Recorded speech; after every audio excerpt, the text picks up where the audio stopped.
Hey everybody, welcome back to All Fiction is Fantasy. Daniel here. I hope you're doing well, and if you're not, I hope you are soon. Okay, today on the channel, we are going to discuss my top 5 Philip K. Dick novels.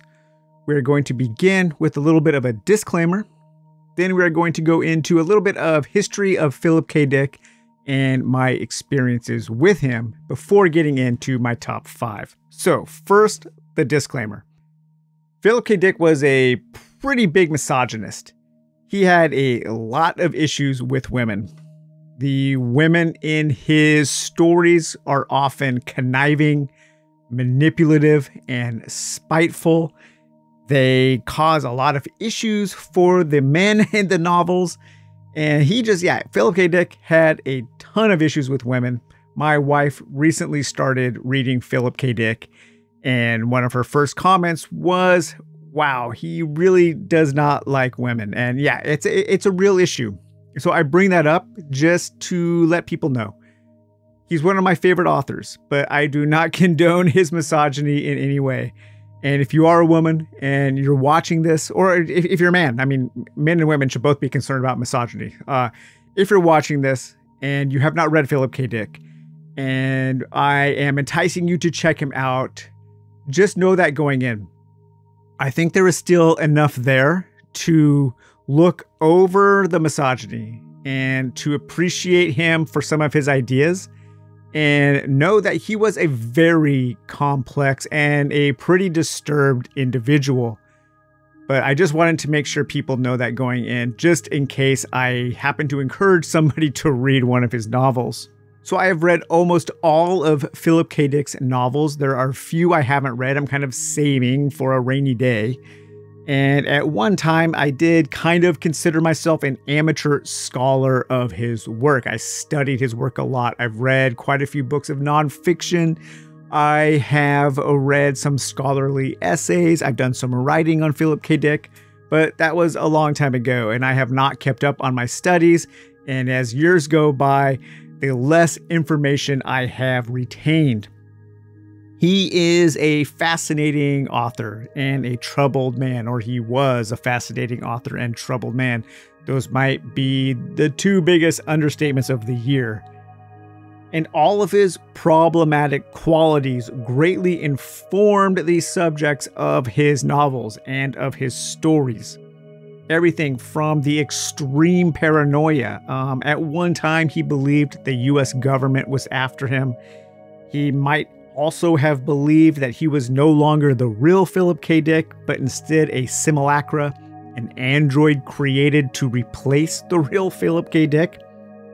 He had a bizarre religious experience, and this experience was actually illustrated by R. Crumb in a comic strip called The Religious Experiences of Philip K. Dick, in which a pink light reflecting off of a Jesus fish necklace that a girl was wearing beamed Philip K. Dick right in his forehead, at which point he instantly knew the truth about the world. And that truth is that the reality we live in is nothing but a mass hallucinatory projection created by a non-defunct Roman Empire, and Dick was actually a secret Christian living under the oppression of this Roman alternate reality. He abused many substances. He lost many friends to drug addiction. He suffered from extreme depression and mental illness. And by all accounts, he was also a constant trickster and liar. His friends never really knew when to believe the things that he was saying. So a lot of the stories about him need to be taken with many grains of salt. He did also, however, incorporate many autobiographical accounts into his fiction, which also makes him one of the first authors of transrealism, a subgenre of science fiction created by Rudy Rucker many years later. And transrealism requires that the author's real-world life and experiences be depicted within the novels, and Dick did that a lot. He was also an instrumental force behind the science fiction new wave movements and the cyberpunk movements, even though I don't believe he ever really wrote a work of true cyberpunk. A lot of cyberpunk authors look to Dick and look to his ideas as big influences. His religious experiences were told in his trilogy, Valis, The Divine Invasion, and The Transmigration of Timothy Archer, along with Radio Free Albemuth. And his experiences with drugs were, of course, told in A Scanner Darkly, among others. So here are my top 5 Philip K. Dick novels. Coming in at number 5 is The Three Stigmata of Palmer Eldridge, published in 1964. One of my favorite creations of Philip K. Dick, and this is the thing that appears in quite a few of his stories and novels, is the idea of Perky Pat Layouts Incorporated. These are adult toys, and I don't mean adult toys, I mean toys made for adults.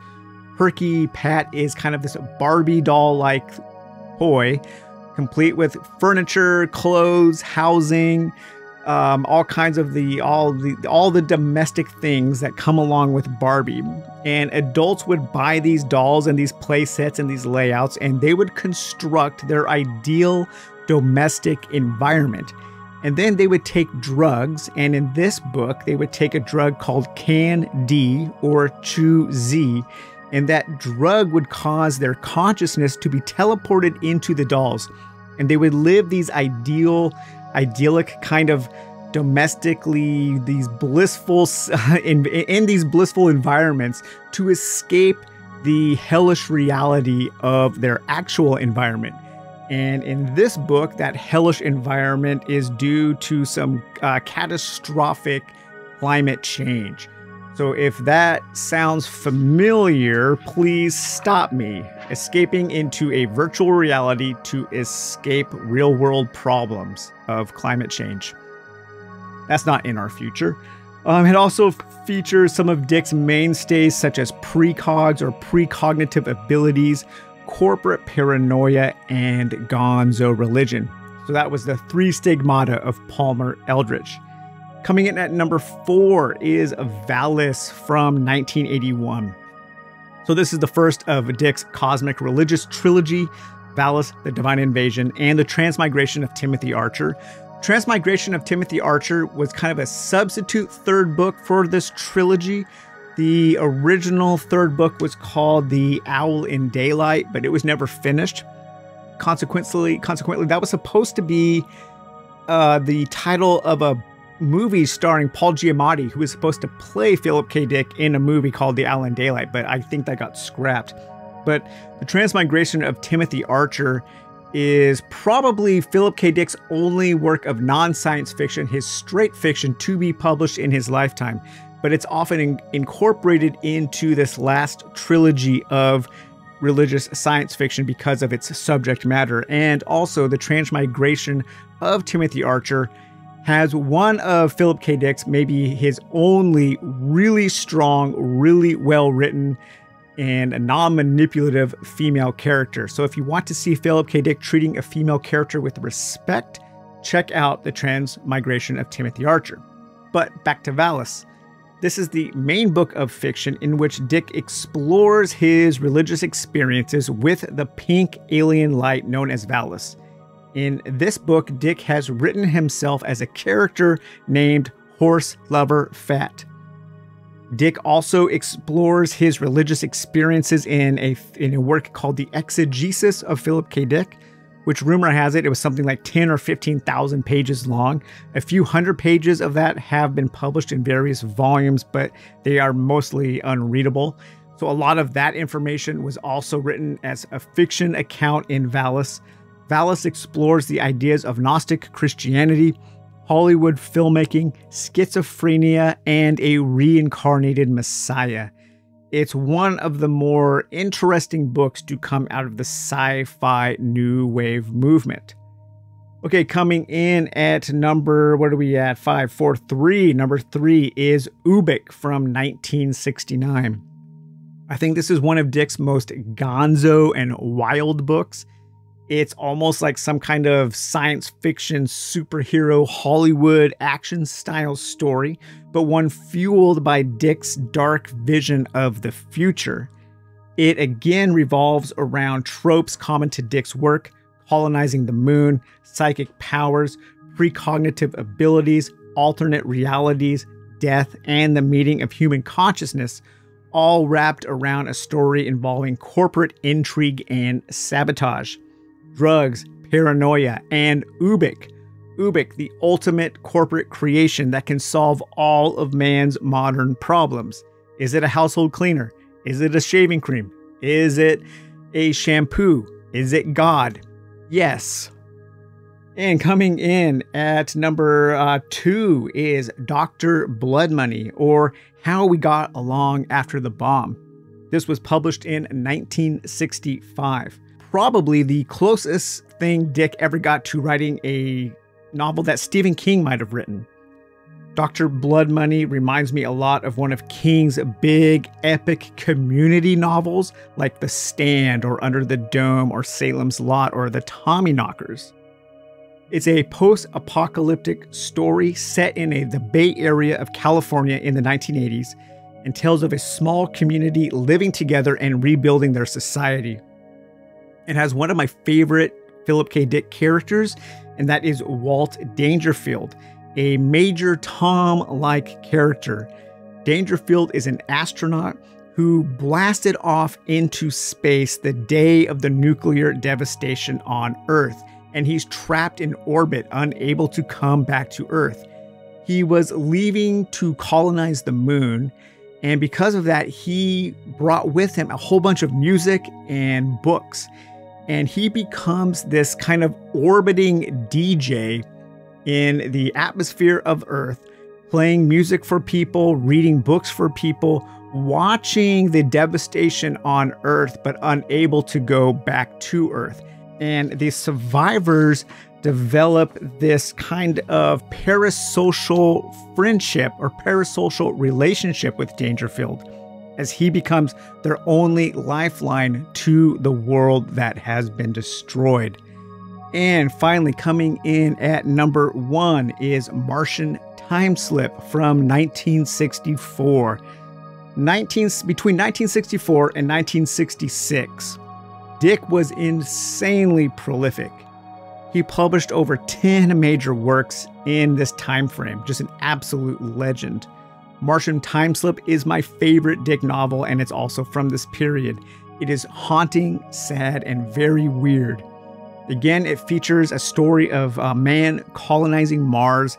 There are precogs and telepaths and blue-collar union drama. Dick wrote a lot about the union man, about the blue-collar man. Many of Dick's main characters are repairmen or men that work with their hands, men that are part of these unions. Martian Timeslip revolves around a young autistic boy named Manfred Steiner who perceives time differently.